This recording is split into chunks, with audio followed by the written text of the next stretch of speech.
बिस्मिल्लाहिर्रहमानिर्रहीम। अस्सलाम वालेकुम स्टूडेंट्स, मेरा नाम इमरान अहमद है और मैं आपका कंप्यूटर साइंस का टीचर हूँ।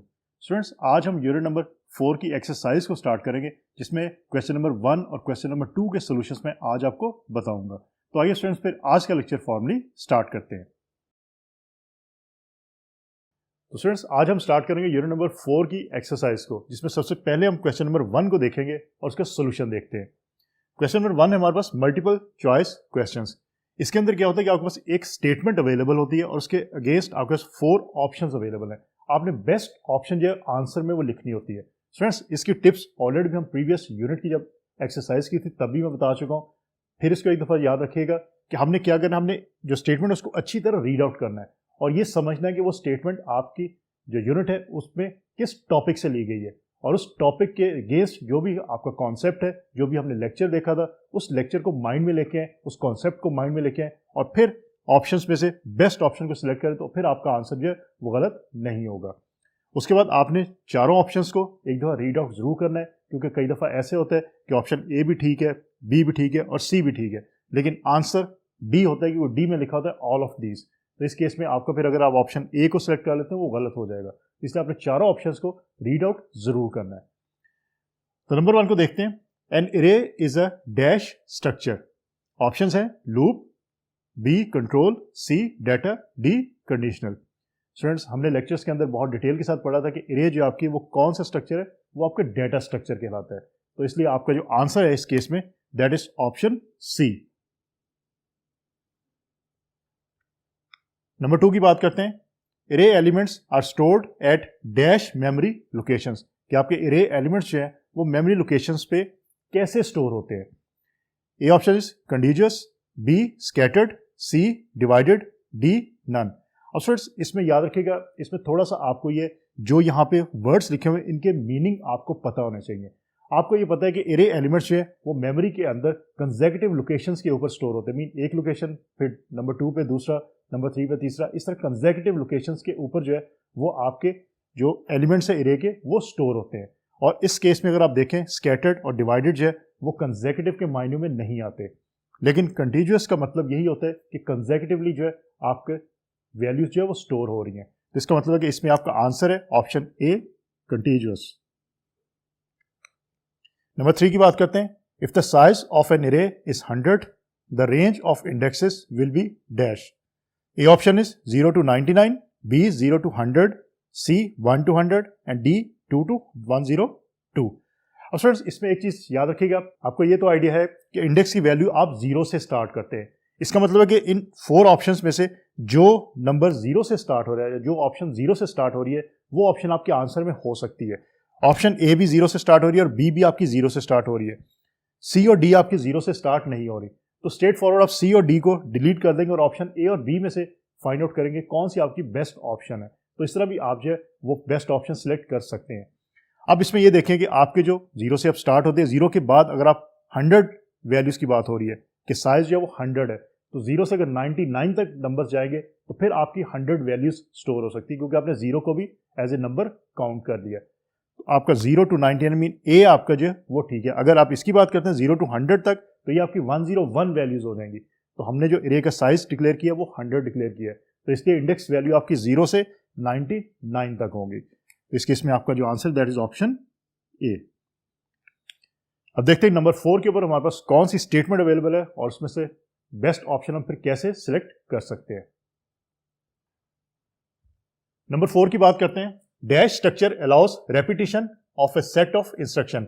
अब यहां पे रेपिटेशन की बात हुई, तो रेपिटेशन की बात जहां भी होगी वहां पे आपने अंडरस्टैंड कर लेना है कि वहां पे लूप्स की बात हो रही है। So dash structure allows repetition of a set of instruction. A is loop, B conditional, C control, D data. Repetition की बात हो रही है कि सेट ऑफ इंस्ट्रक्शन को रिपीट करवाया जाएगा, मीन बार बार काम करवाया जाएगा, तो ये आपका आंसर जो है option A that is loop. Number 5 की बात करते हैं। Dash is the unique identifier used to refer to the array. A is data type, B array name, C array size, D none. अब स्टूडेंट्स, आपने lectures के अंदर data type भी पढ़ा है, इरे नेम भी पढ़ा है और इरे साइज भी आपने पढ़ा था, तो इसका मतलब इसमें से कोई भी आंसर हो सकता है। अब यहाँ पे कीवर्ड है आपके पास आइडेंटिफायर। एक यूनिक आइडेंटिफायर होता है इरे को आइडेंटिफाई करने के लिए, जिस तरह हम लोगों के नाम होते हैं हमें आइडेंटिफाई करने के लिए, इसी तरह इरे का भी नेम जो है वो उसका यूनिक आइडेंटिफायर कहलाता है। तो इस तरह आप इसको जो कीवर्ड से रिलेट कर सकते हैं और आंसर जो आइडेंटिफाई इजीली कर सकते हैं। तो इस केस में आपका जो आंसर है that is option B, array name. Number 6 की बात करते हैं। Array can be initialized dash declaration, A is at the time of, B after, C before, D both A and B. अब इसको दोबारा से रीड करते हैं और समझते हैं कि क्वेश्चन में क्या कहा गया है। इरे कैन बी इनिशियलाइज्ड, अगर मैं कहता हूं एट द टाइम ऑफ, तो eight the time of declaration, after declaration भी हो सकता है, बिफोर डिक्लेरेशन, या बोथ ए एंड बी। अब स्टूडेंट्स हमें आइडिया है, हमने लेक्चर्स के अंदर डिटेल के साथ पढ़ा था कि इरे को जब आपने इनिशियलाइज करना है तो डिक्लेरेशन से पहले करना है या बाद में करना है, ये हमें आइडिया है। हम eight the time of declaration भी कर सकते हैं ये काम, और हम आफ्टर डिक्लेरेशन भी ये काम कर सकते हैं, लेकिन बिफोर डिक्लेरेशन ये काम नहीं कर सकते। इसका मतलब इस केस में आपका आंसर ए और बी दोनों है। अभी मैंने आपको ये बताया था कि आपने चारों ऑप्शंस को रीड आउट जरूर करना है। अब अगर इसमें आप सिर्फ ए ऑप्शन को रीड आउट करते हैं, ये आपका आंसर ठीक है, लेकिन आंसर बी भी ठीक है, और डी के अंदर कहा गया बोथ ए एंड बी। अगर आप ए को सिलेक्ट कर लेते हैं या सिर्फ बी को सिलेक्ट कर लेते हैं तो आंसर आपका गलत होगा, आपको ऑप्शन डी सिलेक्ट करनी पड़ेगी क्योंकि उसमें ए और बी दोनों आएंगे। सो इस केस में आपका जो आंसर है that is option D, both A and B. Number 7 की बात करते हैं। Using loops inside loop is called dash loops. Loop के अंदर लूप अगर आप यूज करते हैं स्ट्रेट फॉरवर्ड, ये आपका आंसर है nested loop. So A is for, while, do while, nested. तो इस केस में आपका आंसर जो है that is option D, nested. Number 8 is dash part of for loop is executed first. अब फॉर लूप का सेंटेक्स आपके माइंड में आना चाहिए। उसमें सबसे पहले आपके क्या होता है, इनिशियलाइजेशन होती है, उसके बाद कंडीशन होती है, और देन फिर इंक्रीमेंट डिक्रीमेंट होता है। तो यहां देखते हैं कि इनिशियलाइजेशन आपके ऑप्शंस में मौजूद है या नहीं। Condition, body, initialization, increment, decrement. तो इस केस में आपका जो answer that is option C, initialization. अब देखते हैं नंबर 9 पे हमारे पास कौन सी स्टेटमेंट अवेलेबल है और उसमें ऑप्शंस में से बेस्ट ऑप्शन कैसे हम आइडेंटिफाई कर सकते हैं। So number 9 is dash make it easier to read and write values in array. Array में से अगर आपने वैल्यूज रीड करनी हो या इरे में आपने वैल्यू राइट करवानी हो तो आप इजीली लूप्स के थ्रू ये काम करवा सकते हैं, और हमने लेक्चर्स के अंदर फॉर लूप के थ्रू ये काम करके भी देखा था। तो यहां देखते हैं ऑप्शंस में, A loops, B condition, C expressions, D functions. तो इसमें आपका जो आंसर है that is option A, loops. Number 10 की बात करते हैं। To initialize the array in a single statement, initialize it dash declaration at the time of, after, before, both A and B. अब स्टूडेंट्स इस स्टेटमेंट को दोबारा एक दफा रीड आउट करें और समझेंगे स्टेटमेंट में कहा क्या गया है। टू इनिशियलाइज द इरे, अब इरे की इनिशियलाइजेशन से रिलेटेड ये आपकी स्टेटमेंट है, तो उस लेक्चर को, उस कॉन्सेप्ट को माइंड में लेके आए। To initialize the array in a single statement, कि आपने एक सिंगल स्टेटमेंट के अंदर इरे को इनिशियलाइज करना है। सो इनिशियलाइज इट डैश डिक्लेरेशन, उस केस में आप कैसे इनिशियलाइज करेंगे उसको, eight the time of declaration, after, before, या बोथ ए एंड बी। अब फ्रेंड्स यहां पे याद रखिएगा eight the time of declaration आपको करना पड़ता है अगर आपने इरे को इनिशियलाइज करवाना है सिंगल स्टेटमेंट के अंदर। इरे को जब आपने डिक्लेयर किया है उसके बाद आप उसको इनिशियलाइज करवाना चाहते हैं, फिर आप जो है वो सिंगल स्टेटमेंट में नहीं करवा सकते, फिर आपको हर जो इंडेक्स वैल्यू है उसको अलहदा से इनिशियलाइज करवाना पड़ेगा। तो इसलिए याद रखिएगा eight the time of declaration आपका इस केस में आंसर आएगा। So option A is the answer. तो स्टूडेंट्स ये थे हमारे पास एमसीक्यूज कि हमारे पास एक स्टेटमेंट अवेलेबल है, उसके अलावा हमारे 4 ऑप्शंस हैं उसके अगेंस्ट, और हमने उसमें से बेस्ट जो ऑप्शन है वो सिलेक्ट करनी होती है। तो कुछ टिप्स हैं वो याद रखिएगा जो मैं आपको ऑलरेडी बता भी चुका हूँ, आपने उनको याद रखना है ताकि आप इजीली आइडेंटिफाई कर सकें और अपना आंसर जो सही लिख सकें। क्वेश्चन नंबर 2 की बात करते हैं। Define the following questions.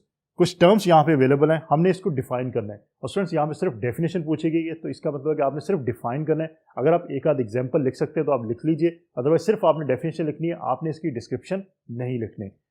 So first one is data structure. It is a container to store collection of data items in a specific layout, like array इसकी एग्जाम्पल है। तो ये इसकी डेफिनेशन है, इसको आप याद रख लीजिएगा। लेकिन अगेन मैं रिकमेंड करूंगा कि जो लेक्चर इससे रिलेटेड है उसको सुने और वहां से जो इसकी डेफिनेशन है उसको समझें और फिर खुद अपने वर्ड्स में इसको लिखने की कोशिश कीजिएगा।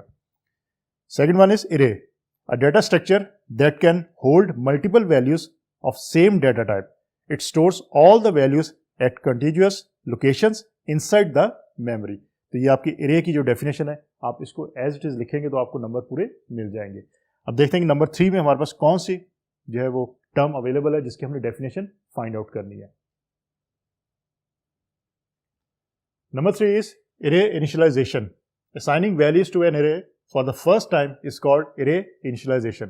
और उसकी एग्जांपल यहाँ मेंशन है, उसका सिंटैक्स यहाँ पे लिख दिया गया, मीन डाटा टाइप और फिर array का नेम, उसका साइज और देन इक्वल के बाद अब value 1 value 2 up to value n तक जो है वो वैल्यूज यहाँ पे मेंशन कर देते हैं। तो इसका मतलब है कि आपने array को इनिशियलाइज कर दिया at the time of declaration. Number 4 की बात करते हैं, loop structure. It is used to repeat a set of statements. 3 types of loops are for loop, while loop and do while loop जो है वो हम यूज करते हैं। तो लूप स्ट्रक्चर की डेफिनेशन भी आप इजीली अंडरस्टैंड कर सकते हैं कि सेट ऑफ स्टेटमेंट या सेट ऑफ इंस्ट्रक्शंस को आपने अगर रिपीट करवाना है, बार बार एग्जीक्यूट करवाना है, तो फिर आप लूप्स को यूज करते हो। नेस्टेड लूप्स की बात करते हैं। When we use a loop inside another loop it is called nested loops. We use nested loops to repeat a pattern multiple times.